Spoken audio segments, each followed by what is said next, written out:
자, 여러분, 안녕하십니까? 제가 이제 개강을 하다가 비대면 개강은 처음 해봅니다. 그래서 지금 여러분들이 아무도 안 계시는데 첫 인사를 드리네요. 자, 저랑 같이 기본 강의를 들으신 분도 계시고 이제 처음 공부하시는 분도 계실 텐데 이제 그분들하고 다 이렇게 눈인사라도 하고 시작을 했어야 되는데 그렇지 못함을 좀 죄송스럽게 생각합니다. 저도 이제 그 비대면이 계속 연장된다는 소식을 저번 주 이제 한 1월 2일 날인가요? 들어가지고 급하게 지금 준비를 했습니다. 자, 그래도 지금 이런 상황에서 이제 우리가 앞으로 이제 수업 진도를 나가야 되는데 어떻게 수업을 나갈 것인지에 대해서 먼저 말씀드리도록 할게요. 자, 여러분들이 지금 필요하신 교재는 뭐가 필요하냐면은 일단 마이 민법 총칙이라고 하는 마이 민법 총칙이라고 하는 기본서가 필요합니다. 자, 요게 이제 기본서가 필요합니다. 이게 기본서예요, 여러분. 기본서를 가지고 저랑 같이 공부를 먼저 하셔야 됩니다. 그럼 기본서를 가지고 공부하는 이유는 이제 여러 가지 개념도 잡고 전적인 흐름도 잡으면서 출제 부분을 확인하기 위함이죠. 자, 그럼 다음으로 보셔야 될 것이 우리가 이제 저번 11월 달에 시작했던 강의는 요것만 개념을 정리해 드렸는데 자, 여기서 이제 정리된 개념을 가지고 뭐를 하실 거냐면 기출문제를 좀 푸실 겁니다. 그래서 지금 필요하신 교재는 객관식 마이 민법 총칙이 필요합니다. 자, 행정사용 객관식 마이 민법 총칙입니다. 행정사용 객관식 마이 민법 총칙이 필요합니다. 자, 요게 여러분들 요게 이제 요번 시간부터 필요한 교재인데요. 요건 이제 문제집입니다. 요 문제집은 나중에 우리가 3월 달에 들어갈 때에도 이 문제집을 쓸 거예요. 그래서 3월 달 들어갈 때도 이 문제집을 쓰실 거니까 지금 1월 달에도 쓰고 1월 달에서 3월 달까지 쭉 연결해서 계속적으로 쓰는 그런 교재가 되겠습니다. 그래서 요번 1월 달 강의는 기본서와 그 다음에 객관식 마이 민법 총칙 이렇게 두 가지가 들어갑니다. 그러면 이걸 어떻게 활용할 것이냐? 자, 우리 3월 달에 들어가면 기출문제 전부 다 풀고요. 기출문제는 전부 다 풀고 그 다음에 예상문제도 풀어야 되겠죠? 자, 예상문제도 풉니다. 그럼 기출문제하고 예상문제를 저랑 같이 3월 달에 푸시면서 그때 예상문제 할 때 여러분들에게 최신 판례까지도 될 수 있으면 제공을 해드리죠. 그래서 최신 예상 문제까지 전부 다 정리를 합니다. 이쪽 예상 문제도 올해 상당 부분 바뀌었고요. 그 상당 부분에 대해서는 지금 우리의 출제 유형에 따라서 바뀌고 그 다음에 예상 문제가 작년에 나왔던 게 예상 문제로 찍었던 게 올해 시험에 나왔으니까 그 예상 문제 없애고 이렇게 해서 정리하는 과정을 거쳤기 때문에 예상 문제가 많이 바뀌었죠. 그러면 3월 달은 이렇게 객관식 문제집을 꼼꼼히 공부하는데 자, 그럼 1월 달은 어떻게 하느냐? 자, 1월 달에는 기출 문제를 풉니다. 푸는데 최신 기출 문제 한 2년치 정도만. 그 다음에 좀 중요하다 싶은 부분은 3년치까지도 풀 수가 있습니다. 그래서 2년치에서 3년치 기출 문제를 푸시는 거죠. 그래서 이 내용이 이렇게 시험에 나오는구나 라고 제가 선별해서 여러분들하고 풀 겁니다. 언제 푸느냐? 기본서 공부하면 바로 푸는 게 아니고요. 다음 시간에 풉니다. 다음 시간에. 바로 공부하고 나서 바로 문제를 풀면 별로 효과가 없어요. 근데 1주 지나고 나서 문제를 풀면 까먹었네? 그러면 그때 다시 한번 설명해 드리려고 여러분 이렇게 다음 시간에 문제를 풉니다. 그래서 이번 시간은 첫 번째 시간이기 때문에 문제풀이는 없고요. 다음 시간부터 저랑 같이 수업 시작하기 전에 진도 나가기 전에 문제를 두세 문제 정도 최신 기출 문제 두세 문제 정도 풀고 그리고 난 다음에 이제 다음 수업을 진행해 나가도록 하겠습니다. 이렇게 필요하고요. 자, 그럼 여러분들이 이제 궁금하실 게 3월달 교재는 어떻게 되느냐라는 거죠. 자, 3월 교재는 자, 이것도 미리 설명을 드리려고요. 왜 그러냐면 3월달에 그럼 뭘 가지고 공부하는데 자, 여러분 작년까지 계속 저랑 같이 공부하신 분들이 전부 다 느끼는 게 뭐냐면 선생님 기본서를 보자니까 이것도 좀 많아요. 200페이지도 좀 많아서 자, 그 200페이지를 또 줄여놓은 요약서가 있습니다. 그래서 행정사 요약서 마이 민법 총칙이 있습니다. 굉장히 얇고요. 그 다음에 단면으로 인쇄가 되어 있어요. 그래가지고 저랑 같이 이 행정사 마이 민법 총칙이 있는데 요 교재를 가지고 어떻게 공부하느냐? 자, 요거 3월 교재인데 3월 달에 행정사 요약서 마이 민법 총칙으로 요약 정리를 하고 그 다음에 여기서 요약 정리를 하고요. 그리고 난 다음에 모든 문제를 풉니다. 자, 그래서 객관식 마이 민법 총칙을 지금 사시면 1월 달부터 최신 기출 문제로 공부하시면서 3월 달 넘어가시게 되면은 자, 요약서 정리 끝나고 요 문제를 꼼꼼히 풀고 그 다음에 최신 판례까지 제가 프린터로 나눠드려요. 이것도 나올 가능성이 있으니까 이것도 좀 보자. 이런 식으로 말씀을 드리죠. 그러면 거의 90점 이상은 너끈하게 나올 수 있는 그런 정리가 됩니다. 그러면 요약서 마이 민법 총칙을 자, 언제 구매해야 되느냐라는 게 될 수가 있죠. 그래서 제가 이왕 책을 구매하시는데 요거까지 같이 구매하시는 게 좋겠다 해서 죄송스럽지만 여기 나와 있는 이 교재가 원래 12월 달 중순 이후에 원고를 넘겼는데요. 워낙에 인쇄 물량이 많아가지고 그 다음에 1월 2일, 3일 지나서 자 1월 8일 날쯤 출간됩니다. 이게 1월 8일 날 교재를 구매하실 수 있습니다. 그러면 그때 요약서도 같이 구매하실 수 있도록 제가 올해 책을 좀 땡겨서 냈습니다. 진작에 찍어서 오늘 첫 시간부터 여러분들이 구매하실 수 있게 해드려야 되는데 이게 물량이 제가 좀 원고가 한 이틀, 3일 늦다 보니까 타이밍을 놓쳤어요. 이게 제 잘못입니다. 그래서 1월 8일 날 구매하시는데 이왕 원고 늦은 거 그럼 요때 3월 달에 구매하셔야 될 책도 한꺼번에 구매하실 수 있도록 이런 식으로 미리 땡겼죠. 그래서 요것도 정리해서 원고를 넘겨서 같이 1월 8일 날 같이 나온다고 합니다. 그래서 여러분들께서 요 부분을 해주시면 되겠어요. 그래서 이렇게 정리하시면 되겠습니다. 자, 그래서 여러분들 1월 8일 날 이제 구매하실 수 있으니까 그때 여러분들 구매하시면 우리 다음 주 수업부터 문제를 먼저 풀고 그렇게 하시고요. 3월 달부터는 요약서를 정리를 해드릴게요. 요약서를 보셔야 되는 이유가 뭐냐면은 여러분들이 기본서를 볼 시간이 없으실 때 요약서로 간단하게 정리되어 있는 거 정리하시면은 굉장히 좋은 점수 받으실 수 있습니다. 공부 시간도 훨씬 줄고요. 그래서 저랑 같이 이렇게 정리를 하도록 할게요. 자, 그러면 여러분 이제 비대면 수업이니까 여러분들 얼굴 뵙지도 못하고 뭐 즐거운 얘기 혼자서 얘기하는 건 약간 이건 미친 것 같고 그래서 우리 바로 수업으로 들어가도록 하겠습니다. 자, 그럼 수업 들어갈게요.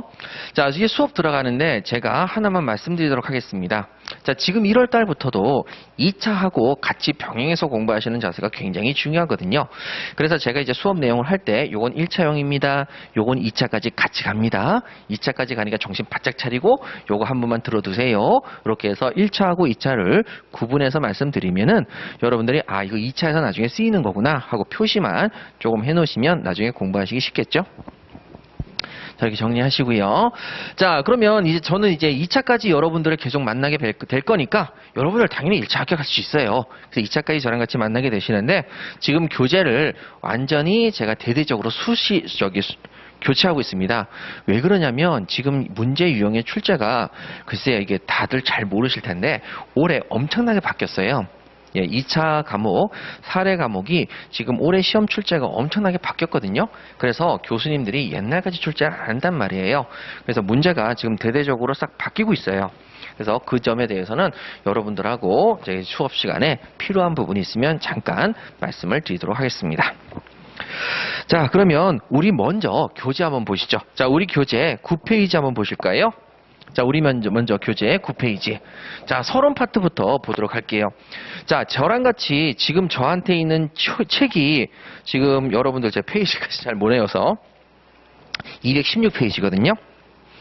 자, 216페이지입니다. 이게 기본서 페이지예요. 기본서 페이지인데 저랑 같이 216페이지를 다 공부하실 거 아니에요. 저랑 같이 216페이지 다 공부하면 저는 여러분들에게 진짜 나쁜 놈이에요. 216페이지를 다 가르쳐주면 그래놓고 시험에 나온다. 그럼 진짜 나쁜 놈이고 저랑 같이 이거 공부하실 때 보통 한 30% 정도는 날려요. 30% 날리고 한 70%를 공부하세요. 30% 날리는 건 제가 다 근거가 있어서 날리는 거니까 절대 걱정하지 마시고 다 날리세요. 그리고 부탁드리는 게 날리고 난 다음에 선생님 거기서 나오면 어떡하죠? 안 나와요. 걱정하지 마시고 날리세요. 제가 날려서 시험에 나온 부분은 없었어요. 다 근거가 있으니까 걱정하지 마시고 날리자. 시원하게 날리자. 걱정하지 마시자. 그리고 날렸는데 나는 꼼꼼히 봐야 되겠다. 보지 마세요. 그리고 질문해야 되겠다. 하지 마세요. 여러분들 수험에 전혀 도움이 되지 않습니다. 그래서 여기 30%는 날리고 70%랑 저랑 같이 공부하실 거고요. 그 다음에 저랑 같이 요약서를 보시게 되면 나중에 요약서는 몇 페이지로 줄게 되냐면 여기서 다시 85페이지로 줄어요. 85페이지로 줄어서 요약서가 나오거든요.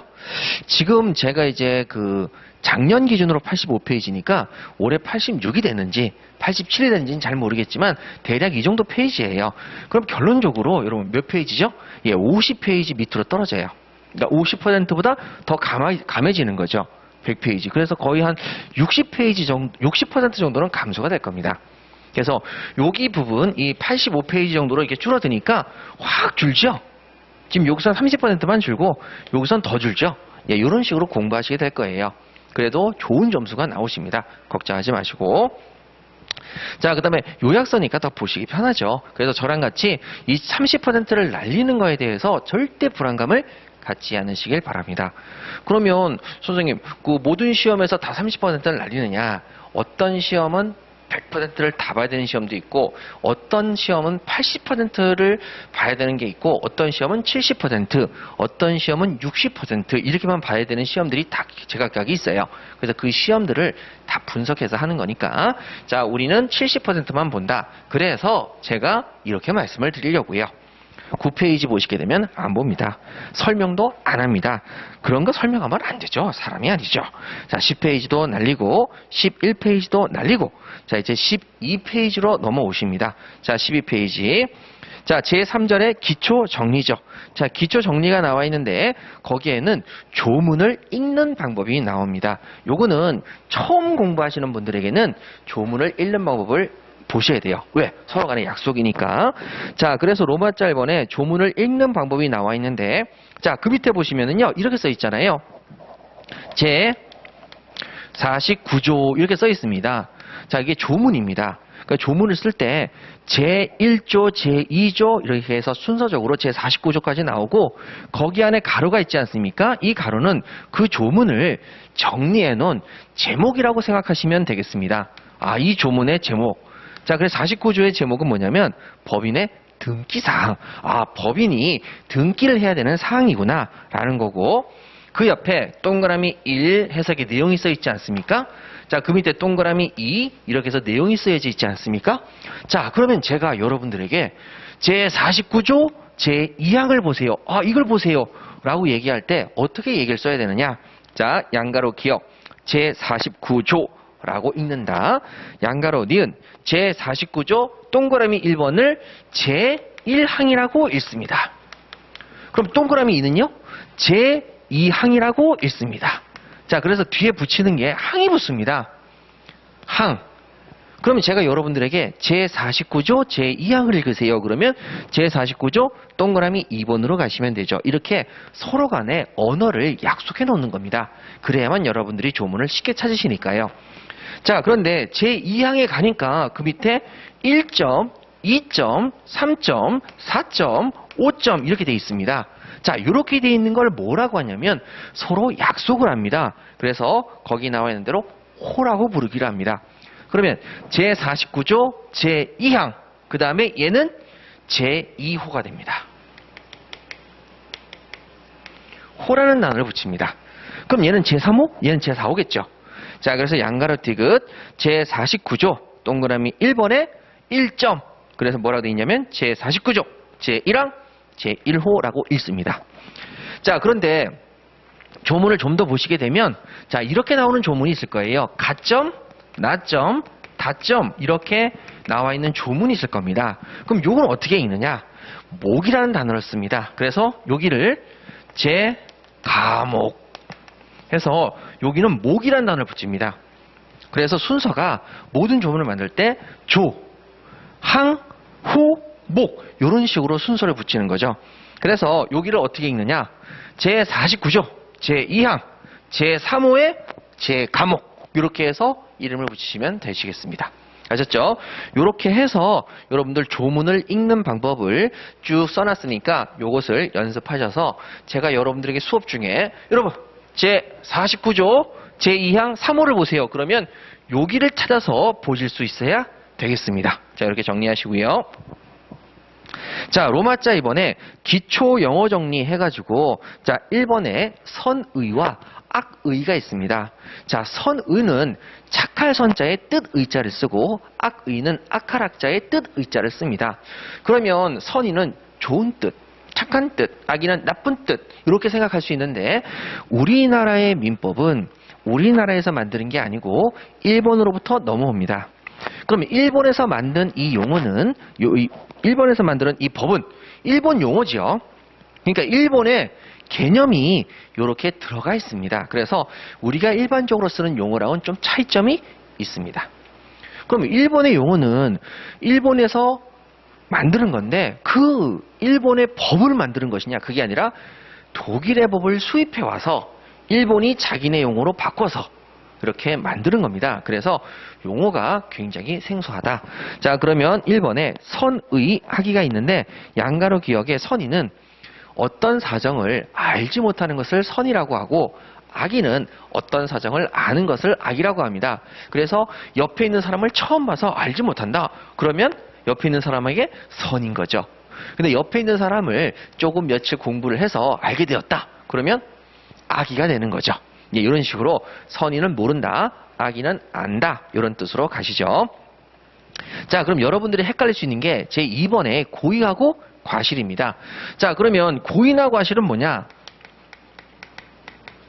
자, 고의라는 것은 거기 써 있습니다. 가번에 의도적으로 자신의 의도로 그냥 갖다가 해버리는 거죠. 그래서 이것은 안다 모른다가 아니고요. 안다 모른다가 아니라 의도가 있느냐 없느냐. 의도. 예, 의도라고 기억하시면 되고 과실은 여러분 실수입니다. 실수. 이건 실수죠. 안다 모른다가 아니라 실수입니다. 실수. 아셨죠? 자, 그러면 고의라는 것은 의도적으로 하는 겁니다. 사람을 찔러 죽입니다. 실수로 죽일 수도 있지만 내가 이걸 죽여야 되겠다 하고 의도적으로 칼을 준비해서 칼을 준비한 칼 가지고 사람을 찔러서 기다렸다가 죽였어요.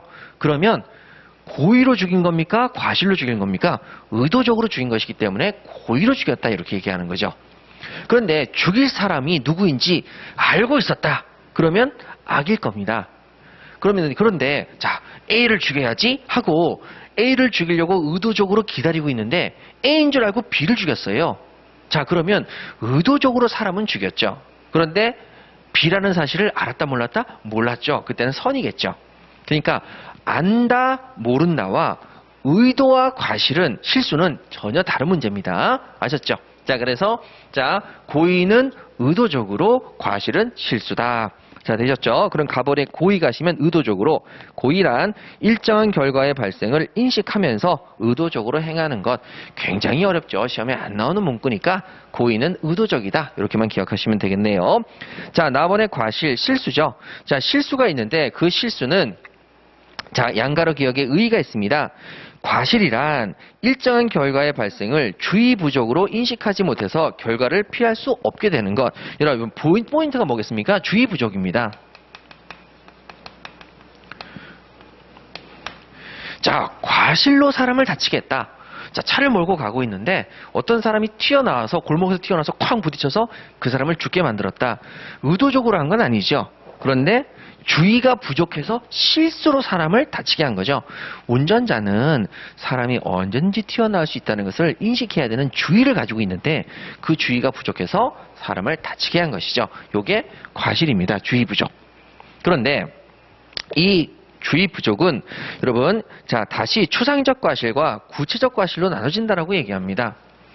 추상적 과실, 그 다음에 구체적 과실로 나눠진다고 얘기를 하는데 여러분, 이렇게까지 공부하실 필요는 없어요. 그런데 자, 제가 하나만 말씀드리도록 하죠. 추상적 과실, 구체적 과실 이렇게 공부하실 필요는 없어요. 다시 한번 말씀드리지만, 자, 그런데 우리 우측에 짠 해가지고 가서 양가로 니은에 자, 추상적 과실 옆에 일반적 실수의 밑줄 그으시고 그 다음에 양가로 디귿에 그 개인만의 실수에 밑줄 그으시죠. 자, 그러면 추상적이다, 구체적이다. 이게 왜 그러냐면은 추상적으로 보았을 때, 그러니까 누구 하나 개개로 본 게 아니라 일반적으로 두리뭉실 추상적으로 봤을 때 구체적으로 본다는 것은 너 하나를 따진다는 거죠. 그래서 이 부분은 이렇게 기억하지 마시고, 자, 일반적인 실수냐, 일반적, 그 다음에 그 옆에 그 개인만의 실수냐, 이렇게 보셔야 됩니다. 자, 이게 제가 이제 11월달 기본 강의에서는 이렇게 말씀을 드리지 않았거든요. 그런데 자, 요 일반적 실수는, 일반적인 주의 부족은 자, 어떻게 나눠지냐면은, 자, 거기 우측에 밑줄 그으세요. 자, 평균적으로 평균인에게, 밑줄 그으세요. 평균인에게 자, 통상적으로 요구되는 주의무를 기준으로 하는 분류를 말하며, 이를 위반하는 경우에, 자, 이를 위반한다? 주의가 부족하는 경우에, 자, 그 다음에 우측에 밑줄 그으세요. 선량한 관리자의 주의무 위반이다. 자, 그러면 선량한 관리자의 주의무인데 그 밑에 경과실, 그 다음에 중과실 밑줄 그으세요. 자, 일반적으로 사람들이 주의를 해야 되는데 그 주의를 경과실 할 때도 있고, 즉 과실, 주의 부족이, 실수가 주의 부족이 가벼운 거, 가볍다, 가벼울 경자를 쓰고, 중과실, 실수나 주의 부족이 무겁다. 그러면 주의 부족이 크다, 주의 부족이 작다, 이런 얘기죠. 실수를 했는데 그 실수가 크다. 그러면 주의 부족이 너무 부족했다. 그러면 중과실이 되고, 주의 부족이 가볍게 부족했다. 그럼 경과실이 된다는 얘기죠. 그것들을 우리 통칭해서 과실이라는 얘기를 씁니다. 자, 그럼 제가 보여드릴게요. 자, 차량을 몰고 가고 있습니다. 그러면 자, 차량을 몰고 가는 사람은 실수, 주의 부족이 있어서는 안 되겠죠. 그런데 사람을 쳤습니다. 그러면 일반적으로 주의 의무가 부족했는데 경과실, 사람을 가볍게 쳤습니다. 그럼 경과실이죠. 그런데 그 사람을 가볍게 친 장소가 어린이 보호구역이었다면 주의 의무를 높게 잡아야 되는데 그 주의 의무를 굉장히 소홀히 한 거죠. 근데 가볍게 소홀히 했습니까? 크게 소홀히 했습니까? 크게 소홀히 했으니까 중과실이 될 겁니다. 무슨 말인지 아시겠죠? 예, 이런 식으로 이제 주의 의무가 가볍게 주의 의무를 부족했다. 실수가 가볍게 실수했다. 경과실. 그 다음에 주의 의무가 현저히 부족했다. 크게 실수했다. 그러면 중과실. 이렇게 됩니다. 자, 우리가 1차 공부하실 때에는 여기까지만 공부하시면 되고요. 그 다음에 그 개인만 본다는 것은 뭐냐면, 자, 구체적 과실 갈게요. 행위자 개인의 구체적인 주의 의무를 기준으로 합니다. 걔한테만 기준으로 잡는 거죠. 일반적인 기준은 너한테 대한 기준이죠. 그래서 그 옆에 자기 재산과 동일한 주의 의무가 있습니다. 자기 재산과 동일한 주의 의무. 자, 자기 재산과 동일한 주의 의무가 있습니다. 자, 되셨어요? 그러니까 나하고 내 재산과 동일한 주의 의무를 하면 돼. 다른 사람 기준으로 보는 게 아니라 너 자신의 재산과 동일한 주의 의무, 동일한 주의가 부족했는지 여부만 따지겠다라는 거죠. 자, 요거는 2차에도 씁니다. 2차에서 그렇게 크게 많이 쓰이지는 않지만 요 정도만 기억하시면 돼요. 자, 그러면 이제 2차에서 쓴다라고만 체크를 하시고, 자, 그럼 1차 갈게요. 자, 1차에서는 자기 재산과 동일한 주의 의무란 말이 나오면 틀립니다.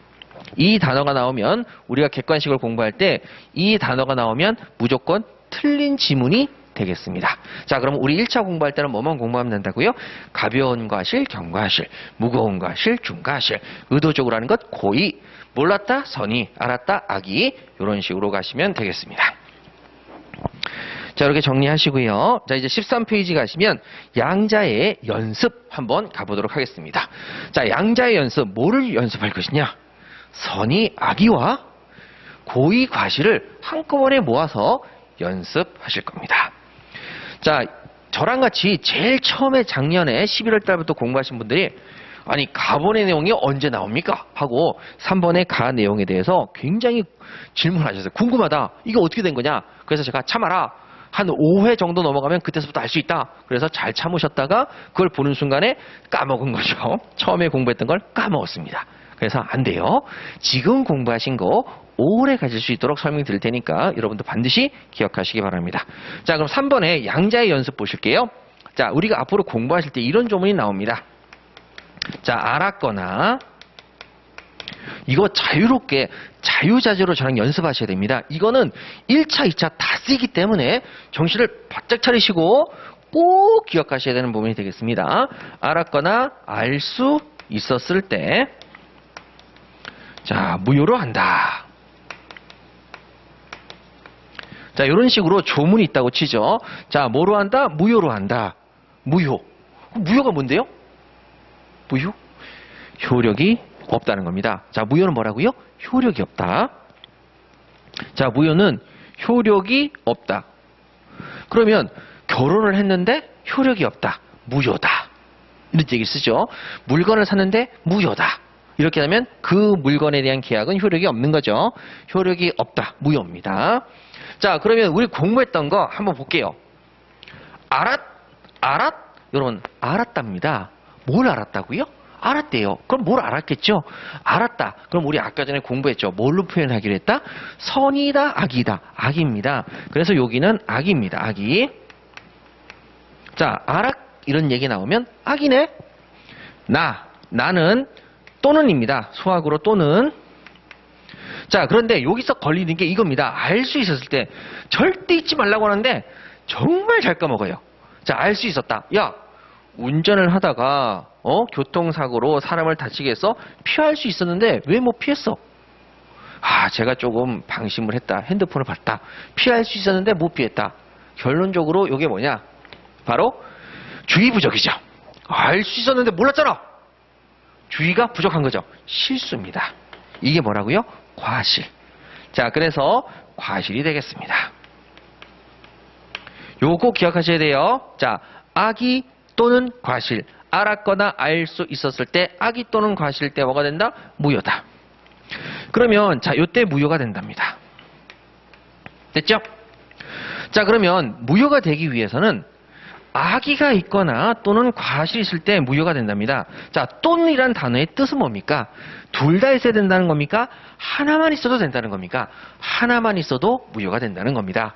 그러면 자, 그 밑에 양가로 니은. 자, 양가로 니은 갈게요.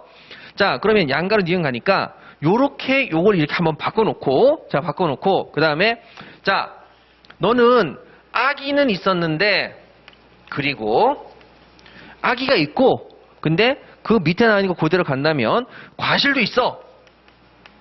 자, 그럼 여러분 악의도 있고 과실도 있으니까 둘 다 있으니까 무효겠죠? 자, 그 다음에 또 하나는 그대로 순서대로 갈게요.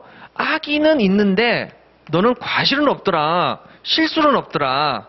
그러면 둘 중에 하나만 가졌으니까 이것도 무효고, 그 다음에 너는 악의가 없더라. 악의가 없더라. 선이더라. 그리고 근데 과실은 있더라. 과실.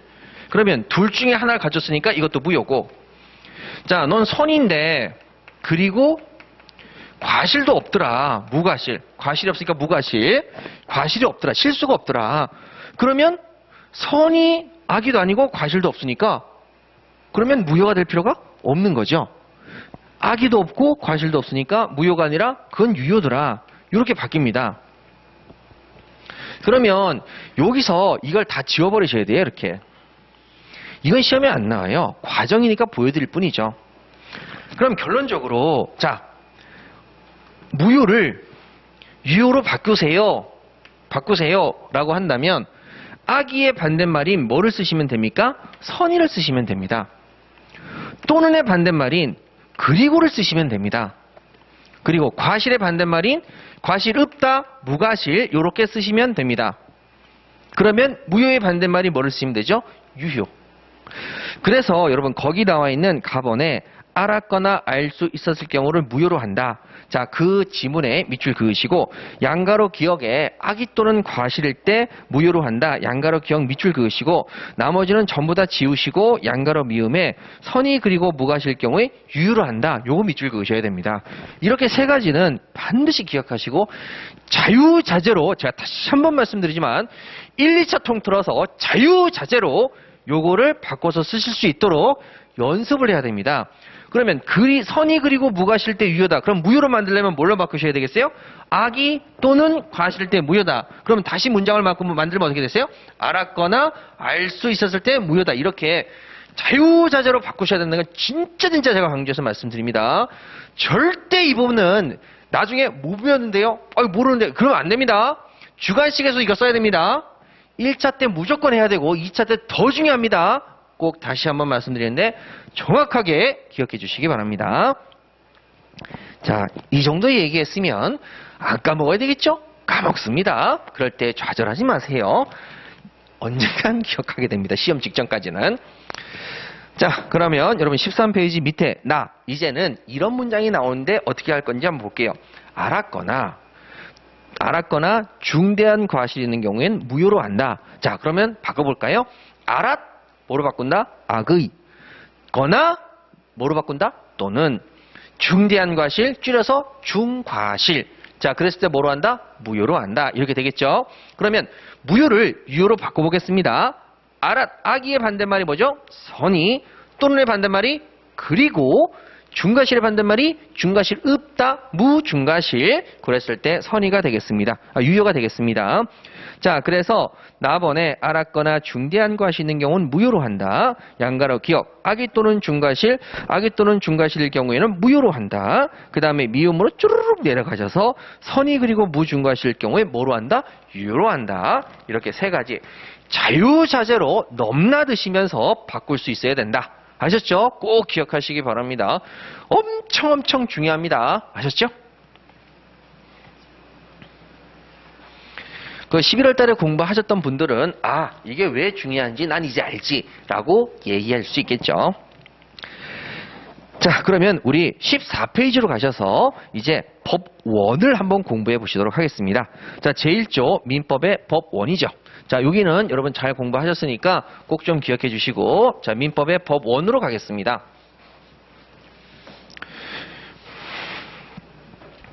자, 민법의 법 1입니다.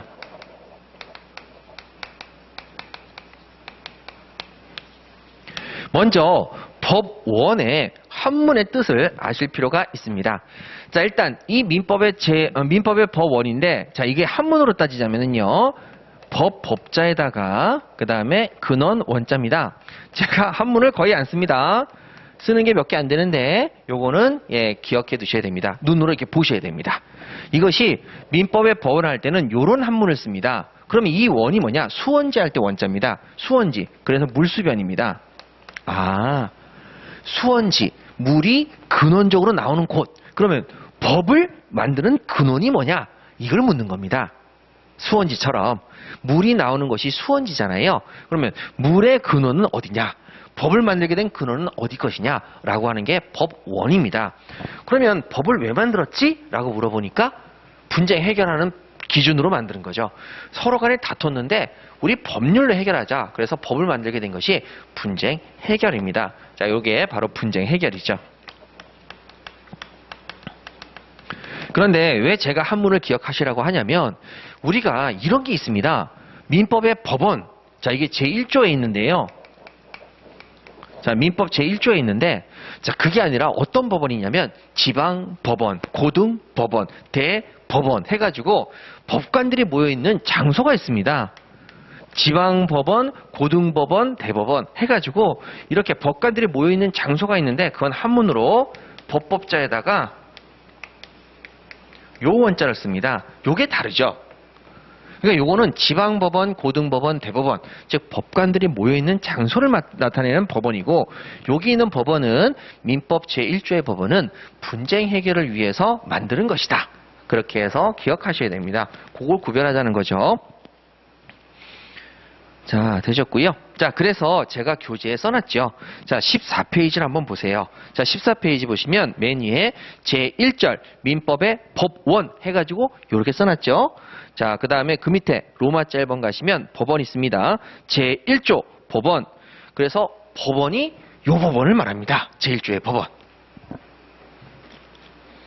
자, 그 다음에 여기 있는 이 법원이 궁금하시죠? 제15페이지를 보세요. 15페이지 맨 위에 올라가시면 입증 책임. 관습법은 당사자의 주장 입증을 기다림이 없이 법원에서 법관들이 모여있는 장소에서 직권으로 이를 확정한다. 즉 법관들이 모여있는 법정에서 관습법이야 라고 확정해 준다는 뜻이죠. 그래서 여기 제1조는 이 법원도 나오고 이 법원도 나오니까 구분해서 읽으실 수 있어야 되겠습니다. 근데 내용을 읽다 보면 구분하게 돼요. 그렇지만 한문으로 써줄 때도 많습니다. 구분을 하기 위해서. 그랬을 때 여러분들이 굳이 구분 안 하고 한문을 읽어서 구분할 수도 있기 때문에 말씀드립니다. 자, 14조 가시게 되면 제1조의 법원입니다.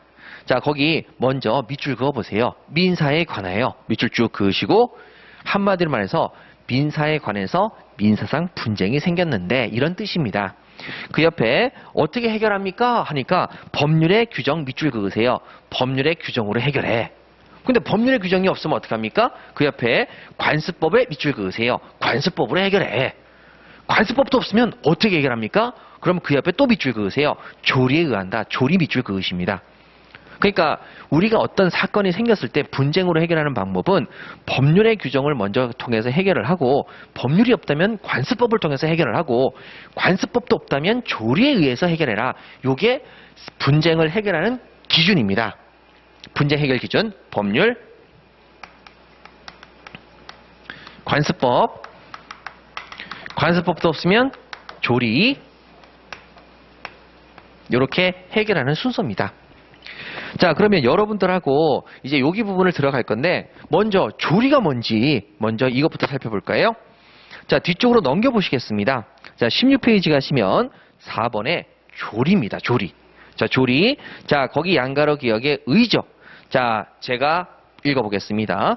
조리조리 조리조리 조리조리 도리도리 도리도리 도리도리 조리가 도리입니다. 그래서 조리란 사물의 도리 밑줄 그으시면 됩니다. 자, 사물의 도리입니다. 사물이 가지고 있는 도리대로 해결해라는 겁니다. 조리조리 도리도리 끝이죠. 이게 전부 다입니다. 나머진 버리라니까요. 버리시고, 자, 그러면 법률이 없으면 관습법으로 해결하고 관습법이 없으면 조리, 도리로, 일반적인 도리로 해결해. 이렇게 얘기를 한다는 거죠. 자, 그러면 14페이지 가셔서 자, 이제 14페이지로 돌아오셔서 차근차근 정리합시다. 자, 로마자 1번에 법원이 있죠. 제1조 말씀드렸죠. 자, 그 다음에 의입니다. 자, 의 보시게 되면 읽으실 필요가 없죠. 왜? 시험에 안 나옵니다. 근데 제가 설명을 드렸는데 선생님 설명이 의를 읽어보시면 법원이란 법의 존재 형식, 즉 법관이 재판을 함에 있어서 적용해야 될 기준을 말한다. 이렇게 돼 있는데 분쟁 해결이란 말이 눈을 씻고 닦고 찾아봐도 없어요. 이렇게 물어보실 수가 있습니다. 그래서 이 교재를 읽으실 때 어떻게 하셔야 되는지를 말씀드릴게요. 자, 분명히 교재대로 읽어야 되겠죠. 그러면 여러분들 머릿속에 하나도 기억에 남지 않습니다. 왜? 자, 교수님들은 법원이란 뜻이 뭔지를 알고 계십니다. 분쟁을 해결하는 것이야. 그러면 말 그대로 의, 법원이란 분쟁 해결의 기준이다. 이렇게 쓰면 참 좋지 않겠습니까? 근데 있어 보여요? 없어 보여요? 진짜 없어 보이죠? 그 분쟁 해결의 기준이야. 너무 간명하게 직감적으로 확 와닿는데 그렇게 하면 교수님의 권위가 떨어진다고 생각하십니다. 우리의 학식은 우아한 표현으로 어렵게 해야 된다는 것이지요. 그래서 교수님들이 이 분쟁 해결을 뭐라고 얘기를 하셨냐면 자, 이렇게 풀어서 마음대로 서술하십니다. 분쟁 해결이라는 것은 이거는 뭐야? 분쟁 해결하는 건데 분쟁 해결은 쏙 지워버리시고 법관이 말이야 재판을 함에 있어서 적용해야 될 기준이지. 그럼 제가 묻지요. 법관은 왜 재판합니까? 사건이 생겼기 때문이지. 사건은 왜 생겼습니까? 그럼 법관이 사건을 해결한다는 건 뭡니까? 분쟁이 생긴 걸 해결한다는 거죠. 그 기준입니다. 그러니까 제가 말씀드리는 것은 우리가 문장이 시험에 나오면 문장을 알려드리고 문장이 시험에 나오는 게 아니라 직관적으로 그 느낌이 뭔지를 파악할 수 있게끔 제가 요약 설명해 드리는 거예요. 그러니까 제가 읽지 말아라 하는데 읽으면서 무슨 뜻인지 헤매지 마시고 이거는 읽지 말고 간단하게 분쟁 해결로 정리하세요. 그럼 끝입니다. 아셨죠? 근데 여러분들이 분쟁해결을 어떻게 썼는지를 한번 보신다면 좋겠죠. 법원이란 법의 존재 형식이다. 이게 무슨 소리입니까? 모르는 소리죠. 법관이 재판을 함에 있어서 적용해야 될 기준, 즉 분쟁 해결에 적용해야 될 기준이다. 분쟁 해결 기준이죠. 한마디로 말해서. 그래서 분쟁 해결의 기준이구나. 이런 식으로 직감적으로 알 수 있는데 이걸 풀어서 썼다. 이렇게 기억하시면 됩니다. 그래서 제가 보지 말라는 부분은 보지 마세요.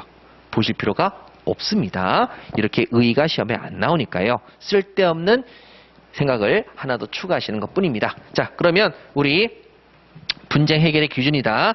이 정도만 기억하시고, 자, 1번의 의의는 사뿐히 밟고 넘어가 주십니다. 자, 그러면 이제 2번의 법률의 규정이죠. 자, 법률의 규정. 자, 요게 무슨 뜻이냐? 알아야 되겠죠? 요게 무슨 뜻이냐? 알아야 되겠죠? 요게 무슨 뜻이냐? 알았는데 요거는 알았죠? 도리. 도리가 뭔데요? 알 필요가 없어요. 도리예요. 그냥 나중에 알게 돼요. 도리. 자, 요런 식으로. 그래서 여러분 쓸데없이 제가 다시 한번 부탁드리지만 제가 여러분들에게 가르쳐드리는 것은 여러분들이 법을 체계적으로 접근할 수 있게끔 도와드리는 겁니다. 도와드리는 것이기 때문에 여러분들이 기존에 혹시나 법에 대해서 공부한 적이 있다. 그렇기 때문에 그 법에 대한 지식을 가지고 잘못 접근하시게 되면 망합니다. 그러니까 모든 걸 내려놓으시고 차근차근 시키는 대로만 한번 따라가 보자. 묻는 말에 답을 해보자. 이렇게 생각하시면 됩니다. 자, 그럼 법률을 왜 배우는데? 당연히 법률을 몰라. 법률은 법률이지. 이렇게 얘기할 수가 있습니다. 그러나 여기에 함정은 그게 아닙니다. 자, 설명을 드리도록 할게요. 자, 우리나라의 법의 체계는 이렇게 피라미드식으로 되어 있습니다. 이 법의 맨 꼭대기에 있는 최고 정점에 있는 법이 있습니다. 이 법을 우린 뭐라고 부르냐면 헌법이라고 부릅니다. 그러니까 이 법의 기준으로 나머지 법들이 이 법의 기준에 훼손되지 않게끔 법을 만들어야 합니다. 그래서 이게 헌법입니다. 최정점에 있는 거죠. 자, 그러면 그 밑에 뭐가 있냐면 국회에서 만드는 법률이 있습니다. 여기에 법률이 있어요. 이 법률이라는 뜻은 뭐냐면 국회에서 만드는 법을 말합니다. 그래서 원래 법률은 국회에서 만드는 법을 법률이라고 합니다. 그러면 그 밑에, 이 법률 밑에 또 뭐가 있냐면은 명령과 규칙이 있습니다. 명령, 규칙. 자, 그럼 명령은 대통령 명령, 그래서 줄여서 대통령령, 총리가 만든 명령, 총리령, 각 부의 장관이 만든 부령, 그 다음에 규칙, 이런 것들이 그 밑에 이렇게 쭈르륵 이렇게 있습니다. 쭉 있어요. 자, 그런데 여기서 우리 공부하셔야 될 것이 헌법은 왜 맨 위죠? 이게 궁금하실 수 있잖아요. 헌법이 왜 맨 위냐? 헌법을 바꿀 때에는 국민들이 직접 투표합니다. 국민들이 직접 투표하죠. 이 헌법을 바꾸는 걸 찬성합니까? 라고 해서 국민들이 일일이 가서 한 표 한 표를 던집니다. 그래서 찬성, 그러면 헌법이 바뀌는 거고, 반대, 그럼 헌법이 안 바뀝니다. 즉 국민이 직접 투표를 해야 되는 게 헌법입니다. 그러면 국민들이 직접 투표를 해서 바꾸자 안 바꾸자 했으니까 정당성이 매우 높은 거죠. 국민들이 바꿔라. 그러면 알았다. 국민들이 바꾸지 마라. 그럼 뭐 안 바꾸는 거니까 정당성이 엄청 높습니다. 즉 왜? 굉장히 중요한 말이죠. 모든 권력은 어디서부터 나온다? 국민으로부터 나옵니다.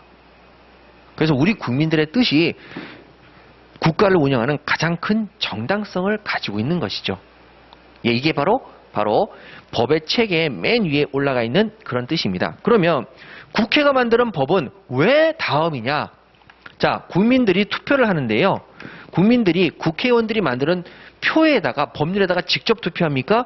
국회의원들을 선출하는데 투표합니까? 국회의원을 선출하는데 투표를 하죠. 그럼 국민들이 직접 투표합니까? 국회의원을 통해서 간접적으로 투표하는 겁니까? 국회의원을 통해서 간접 투표를 하기 때문에 정당성이 헌법보다는 떨어진다는 겁니다. 그래서 헌법 밑에 있게 됩니다. 예를 들어서 어느 당은 우리는 이러이러한, 즉 우리는 부에 배분에 좀 더 신경 쓰는 법을 만들겠다. 그래서 그 얘기를 듣고 투표할 수 있는 거고, 우리는 경제 성장을 위해서 일자리를 더 만드는데 초점을 두겠다라고 이렇게 한다면 거기다 투표를 하는 거죠. 아셨죠? 그래서 여기 나와 있는 국민이 국회의원을 뽑아서 그 사람들이 법을 만드니까 정당성이 좀 떨어졌다. 자, 그럼 여기 명령과 규칙은, 자, 국민들이 대통령을 뽑아서 그 대통령이 장관들을 임명한 겁니다. 그러면 자 여기서 국민이 간접적으로 대통령을 뽑았잖아요. 투표. 정당성이 더 떨어집니다. 왜 떨어지느냐? 국회의원들은 200명이 넘죠. 대통령은 하나죠. 국민들의 정당성의 지지율이 반토막 납니다. 대통령은 사실은. 우리가 착각하면 안 됩니다. 대통령으로 뽑히는 분이 우리나라 인구가 100명 있다고 한다면 그 중에서 말 그대로 40%를 받았다고 쳐요. 그러면 대통령의 정당성은 40%라고 봅시다. 근데 어떤 정당은 60%를 지지했다. 그러면 대통령보다 훨씬 국민들의 정당의 지지가 높겠죠. 그러니까 정당이 훨씬 국민들의 정당성을 많이 받은 겁니다. 그래서 대통령보단 위에 있습니다. 아셨죠? 그러면 원래 법의 최고의 정점 위에 헌법이 있고 그 밑에 국회의원들이 만드는 법률이 있고 그 다음에 그 밑에 명령과 규칙, 각 대통령령, 부령, 총리령, 그래서 행정기관이 만드는 이런 제도가 있는데 자, 이런 식으로 쭉 돼 있는데 그럼 이 법률은 요것만 말하는 것이냐 하니까 이거 전체 다 말하는 거야. 이 전체가 아니라 여기서 요렇게 말하는 거야. 요렇게 얘기를 합니다. 요렇게 말하는 거야. 이렇게 얘기합니다. 그래서 요게 시험에 나오는 거죠. 우리가 일반적으로 쓰는 법률보다 더 넓은 법률을 말한다. 명령과 규칙이 포함된다. 그러면 이 법률은 뭐냐? 이런 식으로 쓰는 거죠. 관습법의 반대말이다. 관습법은 관습적으로 정해오는 법입니다. 그러면 얘네들은요? 문자로 이루어진 법을 말합니다. 이 법률은 문자로 이루어진 법이다. 문자로 이루어진 법률, 문자로 이루어진 명령, 문자로 이루어진 규칙 이런 것이 되는 거죠. 자, 그래서 2번 가시죠. 법률의 규정입니다. 양가로 기억의 법률이죠. 자, 민법 제1조의 법률은 왜 시험에 나온지 알겠죠? 민사적 관계에 적용되는 모든 성문법을 말한다. 성문법에 동그라미를 치세요. 글자로 이루어진 법을 말한다. 즉 관습법의 반대말로 글자로 이루어진 법을 말한다. 아셨죠? 헌법은 빼야 돼요. 헌법은 진짜 국민들이 직접 투표했기 때문에 그건 하는 게 아니고 그거 빼고 나머지 부분에 글자로 이루어진 법을 말한다. 그래서 일반적인 법률, 국회가 만드는 법률 말고 나머지 명령 규칙이 모두 포함되기 때문에 이 법률의 의미가 남다르다. 이게 시험에 나오는 거죠. 자, 그래서 민법은 성문법을 법원으로 인정하고 있네요. 자, 예시를 가십니다. 자, 첫 번째 줄. 자, 국회의 의결을 통해 제정되는 형식적 의미의 민법전의 법률. 자, 국회의 제정을 통해서 이루어지는 형식적 의미의 법률뿐만 아니라 그 다음에 각종의 명령 밑줄 그으셔서 각종의 명령. 그 다음에 그 옆에 각종의 규칙, 대법원 규칙 이런 각종의 규칙들도 여기 다 포함되고 지방자치단체의 조례, 규칙, 헌법에 의해서 체결 공포된 조약, 일반적으로 승인된 국제법규 전부 다 글로 이루어졌기 때문에 모두 뭐한다? 포함됩니다. 모두 포함됩니다. 모두 포함됩니다. 그래서 글자로 이루어진 모든 것들을 다 포함한다. 요게 시험의 포인트 되겠습니다. 중요 정도는 최고죠. 엄청 중요합니다. 자, 그러면 이제 3번에 관습법을 가보도록 할게요. 그러면 자, 이게 글자로 이루어진 법이고 관습법은 글자로 이루어지지 않는 법인데 그러면 얘는 어떻게 해야 관습법이 되겠느냐? 라고 하니까 두 가지를 갖춰야 된다. 뭐냐? 첫 번째, 관습이 있어야 되고 두 번째, 법적 확신을 갖춰야 된다. 그 관습이. 이렇게 정의를 내리죠. 자, 그래서 3번에 관습법이 있는데요.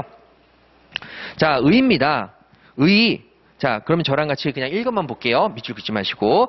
어떤 사항에 관해서 반복적으로 행하여진 관행. 어떤 게 계속 반복적으로 관행이 일어나고 사회 구성원의 법적 확신에 의한 지지를 받아 법 규범의 지위를 가지게 된 것을 말한다. 그래서 자, 밑줄 그으세요. 민법은 관습법을 법원으로 인정하고 있습니다. 자, 관습법도 법원으로 인정하고 있죠. 자, 그 밑에 성립 요건 가십니다. 자, 밑줄 그으세요. 첫 번째 성립 요건, 사회의 거듭된 관행으로. 자, 거듭된 관행 밑줄 그으시고요.